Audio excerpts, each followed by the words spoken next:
They are the forgotten victims. Their killers are still on the streets. Their cases remain unsolved, long since abandoned. Even their families have given up hope. But some cops never forget. No one has the right to snuff out the life of another human being. In the Arizona desert, a detective reopens the decade-old case of the execution of a wealthy widow. There's still somebody out there free that got away with it. While 3,000 miles away, a son turns to the only cops who can still track his mother's killer 30 years later. Our victims, they call us from the grave. Now, time catches up with their killers. They are the cold case cops. She traveled from out of state to come into New Jersey and speak to us in our headquarters. Miss Watson, don't forget, there's no need to be nervous whatsoever. We conducted an interview with her.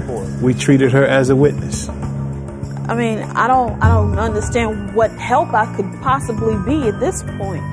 During a long, grueling interview with the detectives, Susan Watson recalls going into her mother's bedroom and seeing her body, then looking out the living room window after hearing a car start up. And I could have sworn it was Moody's car.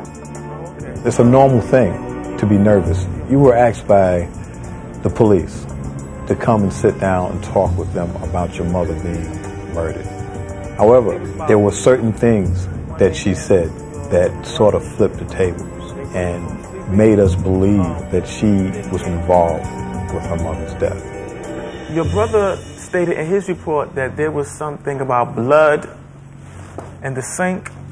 The detectives confront Susan with several inconsistencies in her account. She was confronted with the blood being in the bathroom. She was also confronted with her being fully dressed during the time that the police came to her house. And she couldn't give us a reasonable answer. Detective, I'm not sure. Right. But it's okay. You're trying. You understand that. It's been a long time. I was just a kid. I'm not sure about everything that went on. And you got to also bear in mind that it's very, very easy to remember the truth as opposed to remembering a lie.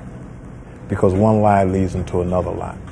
As the interview progresses, Susan Watson goes from being the primary witness to the prime suspect. I directly told her that there's no doubt in my mind. I believe in my heart that you killed your mom. Susan, I will leave you alone for the rest of my days.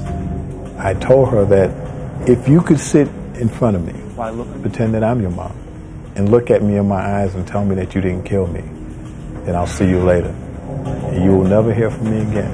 Why? And she couldn't do that because she knew it wasn't the truth. And then she broke down and said that she killed her mother. I didn't mean to kill her. I had thoughts about it. Something in my mind just kept telling me to just do it. That's the hardest part of our job, to go to a person who knows that their loved one has died of a violent death, but to tell them that it was your sibling that caused it. When my sister confessed, I dropped my head. I thanked God. I thanked them. I thanked my brother. And I said, excuse me, I'm going in the house for a minute.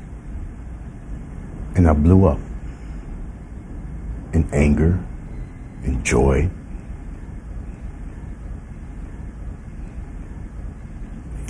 And a lot of regret. I didn't mean to kill her. She cried. I even shared a tear with her.